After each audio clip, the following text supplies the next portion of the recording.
Oi, gente, boa tarde, professor André. Estamos começando hoje mais um episódio, né, do nosso projeto de Linguística Boa Funcional tarde. Integra. Eu sou a Daiane Campos, sou graduanda em Letras, Língua Portuguesa e Suas Literaturas pela UFC. Também sou bolsista da PRAE, né, no projeto Linguística Funcional Integra, que é da orientação da professora Nádia Prata. E hoje nós contamos com a ilustre presença do André Oliveira. Ele é graduado em Letras, Espanhol e Suas Literaturas pela UFC. Atualmente ele trabalha como professor de língua espanhola na Universidade Federal do Rio Grande do Norte. A área de apresentação dele é a descrição e análise linguística, né, com as sub-áreas de modalidades volicionais, deôntica e volitiva em língua espanhola. E, enfim, o tema de hoje, eu acho que muitas pessoas, quem não é da área, não deve ter muito conhecimento, que é sobre volitividade. Para darmos início à nossa entrevista, né, professor? Responde para a gente, o que é volitividade? Bom, a volitividade ela se refere ao elemento do desejo contido ou não na parte do enunciado que é modalizada, podendo ser entendida como alguma força que é caracterizada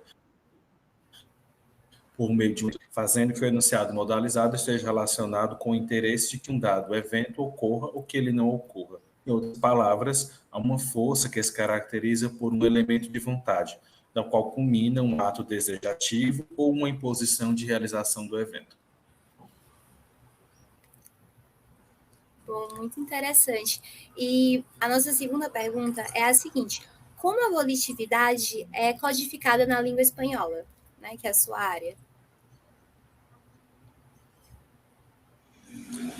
Como a volitividade ela pode ser caracterizada como um ato volicional, que é relativo à expressão, à designação dos desejos e das vontades em relação à possibilidade ou à necessidade de concretização de um evento, ou uma imposição volicional, que se refere à imposição da própria vontade do sujeito sobre outros agentes para conseguir que um dado evento seja levado a cabo, a volitividade ela pode ser codificada nas línguas naturais por meio de tempos verbais, como o presente, o pretérito ou o futuro, modos verbais, como indicativo, subjuntivo e imperativo, ou por meio de auxiliares modais, adjetivos em função cativa, substantivos, advérbios modais, verbos de significação plena, funções modalizadoras, desde que haja a função semântica de algum elemento de vontade.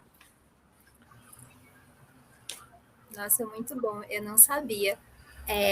Agora vamos para a nossa terceira pergunta, professor.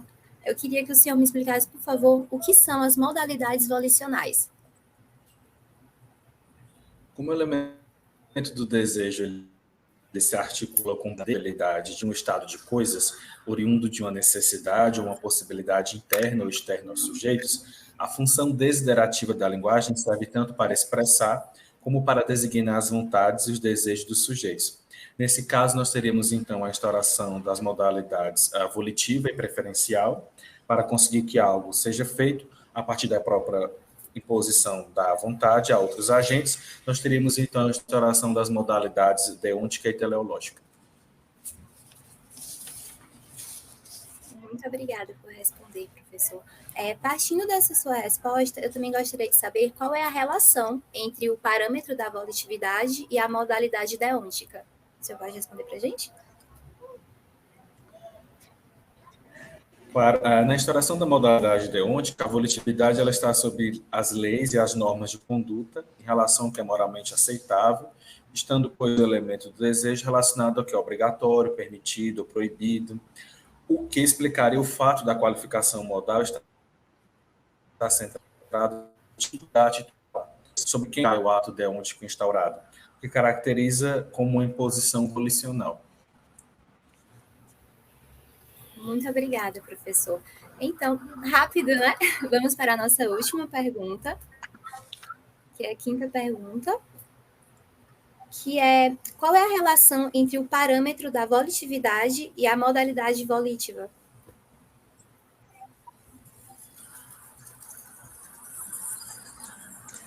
Bom, na instauração da modalidade volitiva, a volitividade se relaciona apenas com aquilo que, para o falante ou participante expresso no predicado, é desejável ou indesejável, em relação ao que lhe parece bom e agradável, estando, pois, o elemento do desejo relacionado à expressão falante ou do participante expresso. Explicar o fato da aplicação modal estar centrada no tipo de fonte da atitude modal, isto é, de quem se origina a atitude modal instaurada, o que caracteriza como um ato volicional.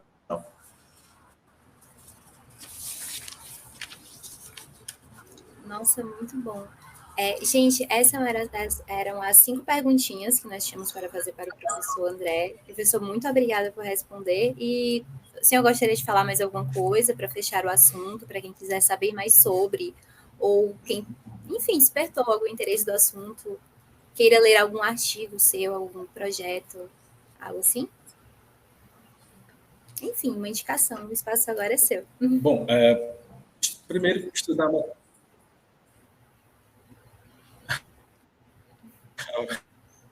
eu gosto do modal já, mas quem me apresentou essa categoria linguística foi a Nádia. No primeiro momento eu estudei modalidade deôntica e posteriormente no mestrado modalidade volitiva, e no doutorado eu trabalhei com as duas e com esse parâmetro da volitividade. Bom, em relação a um parâmetro linguístico, ainda são poucos estudos, aí eu apontaria aqui Narog, Heine, né, que também viu esse elemento, Jespersen, que é da filosofia da linguagem, então já é mais antigo, mas são poucos trabalhos ainda em relação à volitividade como parâmetro para a modalidade. Então seria interessante, né, estudar como esse elemento do desejo ele se articula, ele é codificado nas línguas, né, e como os falantes podem fazer uso da sua própria vontade e daí impor sua própria vontade aos demais agentes, demais pensar o que ele é. O senhor tem alguma preferida para o estudo, assim? Alguma que é o xodózinho para estudar? Modalidade volitiva. É dessa que eu mais gosto. Porque como bem anterior à deôntica, né? Alguns estudos apontam, eu posso apontar o trabalho, caso já falava disso, já, que a deôntica parece ser uma gramaticalização da modalidade volitiva. Sim. É bom. Inclusive, gente, uma coisa que eu esqueci de falar é que o professor André ele faz parte do, E a modalidade GEF, epistêmica né, de mais. Sim, vamos dar um travadinho aqui. Enfim, eu estava falando que o professor André faz parte do GEF, que é o Grupo de Estudos em Funcionalismo, aqui da UFC, né? Eu não falei no começo. Então, ele realmente é um expert no assunto e sabe bastante. Enfim, professor, muito obrigada, viu, pela sua contribuição hoje. Foi muito importante e foi um prazer entrevistá-lo, de verdade.